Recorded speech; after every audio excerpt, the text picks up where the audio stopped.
동네 부동산 중개소 유리창을 보셨나요?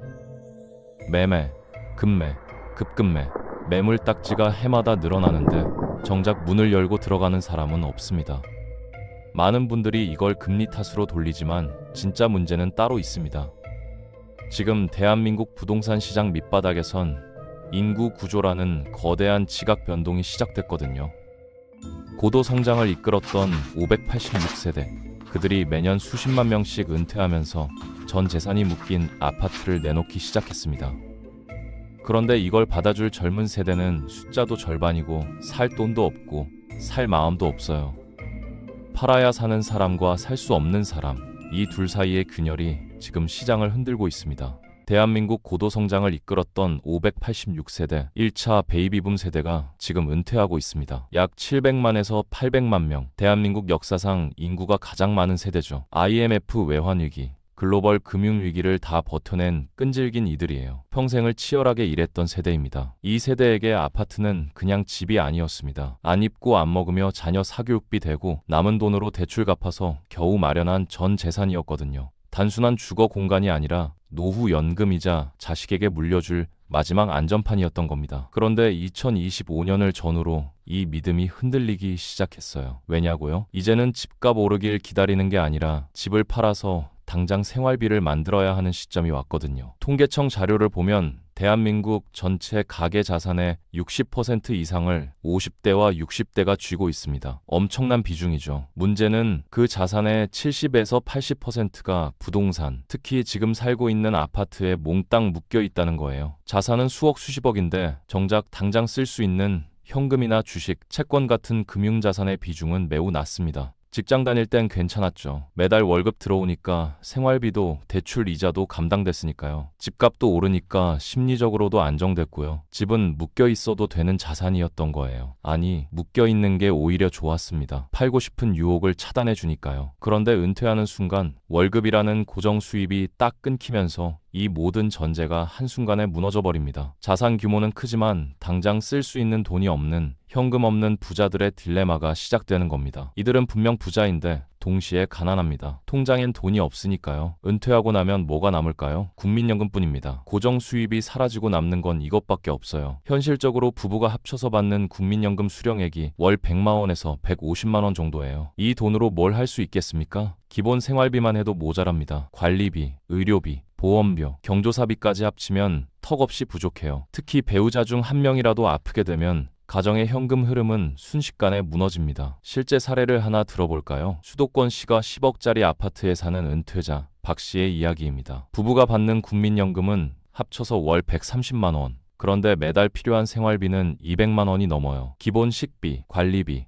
통신비만 해도 100만 원은 훌쩍 넘습니다. 여기에 병원비, 약값, 보험료까지 더하면 적자가 매달 쌓여갑니다. 처음엔 적금 깨고 예금 깨죠. 그런데 그것도 1년, 2년이면 바닥납니다. 그 다음엔 집을 건드릴 수밖에 없어요. 이때부터 집의 성격이 완전히 바뀝니다. 버티면 오르는 자산에서 당장 써야 하는 생존 자산으로요. 그렇게 시장에 나온 매물, 이게 바로 생존 매물입니다. 이 가격 아니면 안 판다는 배짱 매물이 아니에요. 이번 달 생활비가 당장 필요하다는 절박한 매물이거든요. 투자 목적도 아니고 갈아타기도 아닙니다. 그냥 살기 위해 파는 겁니다. 이런 매물이 시장에 하나둘 쌓이기 시작하면 분위기가 완전히 달라져요. 더 큰 문제는 이 매물을 받아줄 수요가 사라졌다는 겁니다. 공급 과잉보다 더 본질적인 문제죠. 과거엔 부모 세대가 집 내놓으면 자식 세대가 대출받아서 사줬어요. 선순환 구조였죠. 30대 신혼부부가 은행에서 대출받아 부모 세대의 집을 사고 그 돈으로 부모는 노후를 준비했습니다. 그런데 지금은 어떻습니까? 집을 사줘야 할 주력 세대인 이 030 세대, 이들은 베이비붐 세대의 절반밖에 안 됩니다. 물리적으로 집 받아줄 사람의 머릿수 자체가 부족한 거예요. 이건 정책으로 해결할 수 있는 문제가 아닙니다. 출산율을 당장 올린다 해도 그 아이들이 집 살 나이가 되려면 30년은 걸리니까요. 더 심각한 건 구매력이에요. 고물가, 고금리 환경에서 청년들은 생활비도 버거운데 10억, 15억짜리 아파트를 어떻게 삽니까? 서울 직장인 중위소득이 연 5천만 원 정도인데 서울 아파트 중위 가격은 10억이 훌쩍 넘어요. 소득 대비 집값 비율이 20배가 넘는 겁니다. 부부가 한 푼도 안 쓰고 20년을 모아야 집 한 채 산다는 얘기예요. 현실적으로 불가능하죠. 무엇보다 2030 세대는 부동산 불패를 안 믿습니다. 부모 세대가 겪은 집값 상승을 자기들도 경험할 거라고 생각하지 않아요. 오히려 집 때문에 인생을 저당 잡히느니 월세를 택하는 게 이들의 합리적 선택이거든요. 결혼도 늦추고 출산도 포기하면서까지 집을 사야 할 이유를 못 느끼는 겁니다. 30년 동안 빚을 갚으며 사는 인생보다 자유롭게 사는 걸 택하는 거죠. 팔아야 사는 은퇴 세대와 살 수 없는 청년 세대, 이 둘 사이의 불균형이 지금 시장에 위험한 균열을 만들고 있습니다. 이 상황 어디서 본 것 같지 않으세요? 일본입니다. 한국의 586세대와 똑같은 일본의 단카이 세대가 이미 겪었던 일이거든요. 도쿄 외곽에 다마뉴타운이라는 곳이 있어요. 1970년대엔 꿈의 신도시였습니다. 넓은 아파트, 깨끗한 환경, 좋은 학군, 중산층의 로망이었죠. 그런데 주민들이 고령화되면서 쇠락의 길을 걸었어요. 단카이 세대가 은퇴하며 집을 내놓기 시작했는데 젊은 층은 이걸 안 샀습니다. 이유가 뭘까요? 첫째, 직장이 너무 멀어요. 도심까지 출퇴근 시간이 1시간 반에서 2시간 걸립니다. 둘째, 넓은 평수가 필요 없어요. 1인 가구나 2인 가구가 대부분인데 방 4개짜리 아파트는 부담스럽죠. 관리비도 만만찮고요. 젊은 세대는 외곽의 넓은 아파트 대신 도심의 작은 맨션이나 쉐어하우스를 택했습니다. 직장 가까운 곳에서 작게 살며 여가를 즐기는 라이프 스타일을 선호한 거예요. 그 결과 다마뉴타운은 집값 하락을 넘어서 거래 자체가 실종됐습니다. 팔려고 내놓아도 아무도 안 사요. 은퇴자들이 사망한 뒤엔 상속 문제가 터졌는데 팔리지도 않는 집에 재산세, 관리비, 유지비 부담 때문에 상속 포기가 속출했어요. 자식들 입장에선 집을 물려받는 게 자산이 아니라 짐이었던 겁니다. 빈집이 늘어나고 상권이 무너지고 도시는 유령 도시처럼 변해갔습니다. 지금 한국의 일기 신도시를 보세요. 일산,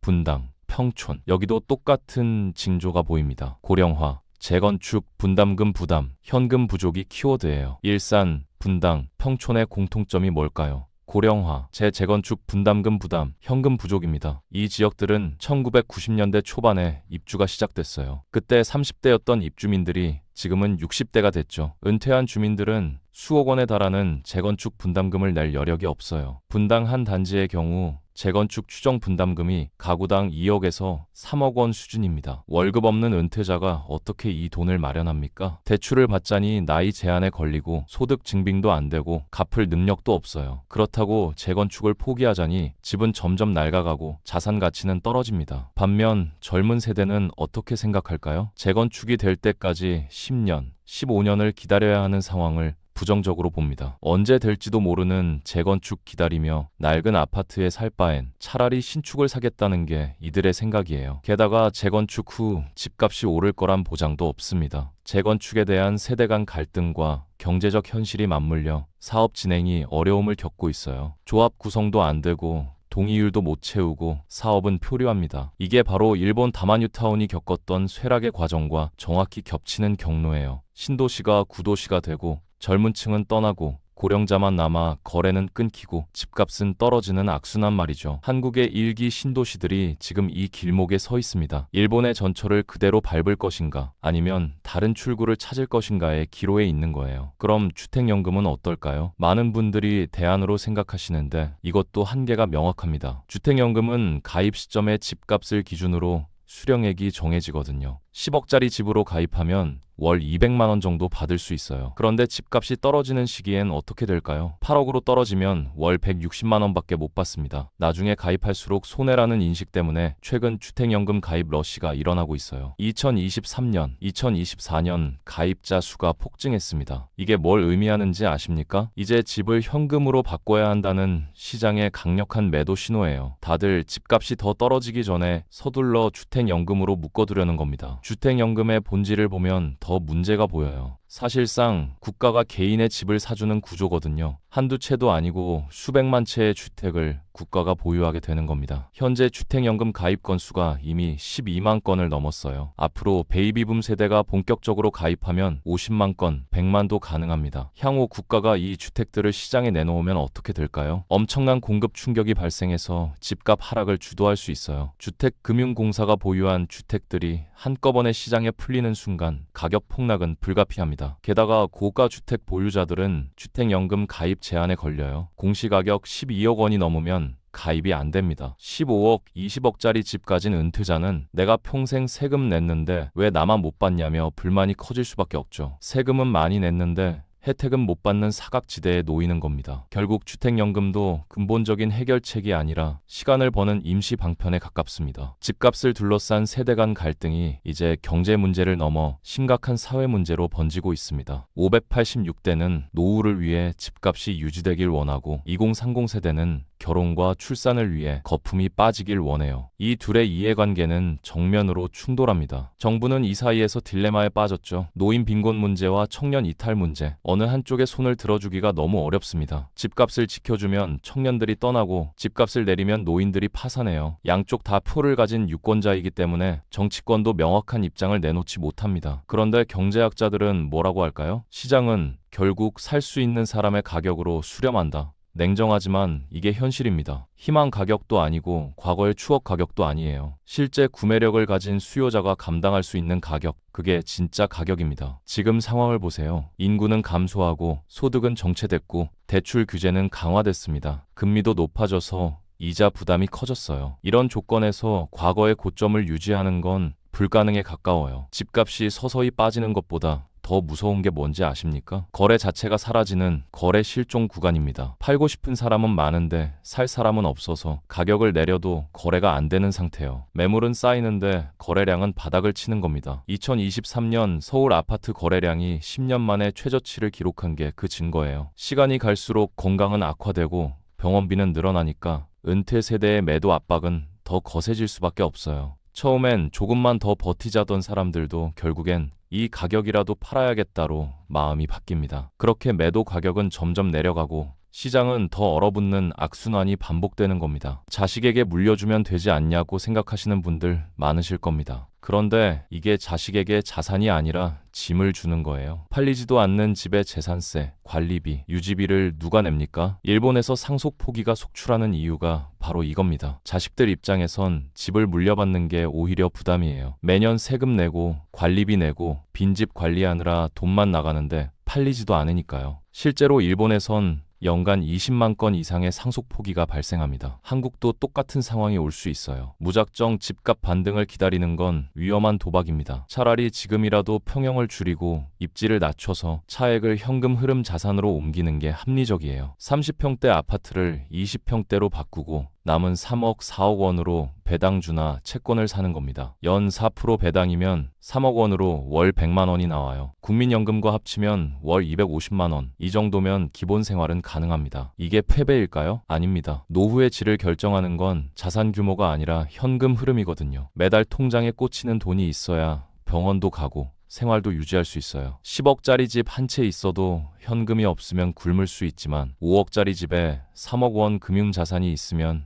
여유롭게 살 수 있습니다. 작은 집으로 옮기는 건 다운그레이드가 아니라 생존 전략이에요. 이 030 세대한테 지금 안 사면 평생 못 산다는 말, 이건 과거 인구가 늘던 시절에나 통했던 위험한 조언입니다. 지금은 공급은 늘고 수요는 줄어드는 상황이에요. 시간은 청년 세대의 편입니다. 기다리면 기회는 옵니다. 급하게 빚내서 고점에 집 살 이유가 전혀 없는 거죠. 지난 50년간 대한민국을 지배했던 부동산 불패 공식, 이게 언제 통했을까요? 인구가 늘던 시기에만 유효했습니다. 1970년대부터 2000년 초반까지 대한민국 인구는 계속 증가했어요. 1970년 3200만 명이던 인구가 2000년엔 4700만 명을 넘어섰습니다. 사람이 늘면 집이 모자라고, 집이 모자라면 가격이 오르는 건 당연한 이치였죠. 게다가 경제도 폭발적으로 성장했습니다. 1인당 국민소득이 100달러에서 2만 달러로 뛰었어요. 소득이 늘어나니까 더 비싼 집을 살 수 있었고 그게 또 집값을 올렸습니다. 부동산은 절대 안 망한다는 신화가 만들어진 거죠. 그런데 지금은 정반대입니다. 인구는 줄고 고령화는 심화되고 있어요. 2025년부터 대한민국 인구는 본격적으로 감소 국면에 들어갑니다. 통계청 전망에 따르면 2070년엔 인구가 3,800만 명까지 줄어들 수 있어요. 앞으로의 부는 자산 규모로 평가받지 않습니다. 이 자산이 매달 얼마의 현금을 만들어주는가 로 평가받게 돼요. 10억짜리 아파트 한 채 있어도 현금 흐름이 없으면 가난한 겁니다. 반대로 5억 원어치 배당주가 매달 150만 원을 만들어주면 그게 진짜 부예요. 콘크리트 덩어리가 아니라 배당, 이자, 연금 같은 안정적인 현금 흐름이 중요한 시대로 전환됐거든요. 이제 질문해 봐야 합니다. 당신의 자산이 당신을 지켜주고 있습니까? 아니면 당신의 발목을 잡고 있습니까? 집은 오를 때까지 기다리는 게 아니라 필요할 때 현금으로 바꿀 수 있어야 자산입니다. 거래가 실종된 뒤엔 아무리 비싼 집도 그냥 콘크리트일 뿐이에요. 지금 부동산 중개소 유리창에 붙은 금매 딱지들, 그건 단순한 매물이 아닙니다. 인구 구조 변화라는 거대한 파도가 밀려오고 있다는 신호예요. 586세대는 은퇴하며 생존을 위해 집을 내놓고 2030 세대는 구매력도 의지도 없이 이를 외면합니다. 이 간극이 커질수록 시장은 흔들리고 거래는 실종되고 가격은 살 수 있는 사람의 수준으로 내려갈 수밖에 없어요. 일본 다마뉴타운이 보여준 미래, 그게 남의 일이 아닙니다. 지금 일기 신도시에서 똑같은 조짐이 보이고 있거든요. 고령화, 거래 감소, 빈집 증가, 패턴이 정확히 일치해요. 자산의 패러다임이 바뀌었습니다. 콘크리트에서 현금 흐름으로요. 당신의 집이 당신을 지켜주는 자산인지 아니면 발목을 잡는 짐인지 냉정하게 판단해야 할 시점입니다. 집값이 오르길 기다리는 시대는 끝났어요. 이제는 집이 매달 얼마를 만들어주는지가 중요합니다. 현금 흐름 없는 자산은 위기 상황에서 당신을 지켜주지 못해요. 변화는 이미 시작됐고 시간은 기다려주지 않습니다. 선택은 당신의 몫입니다.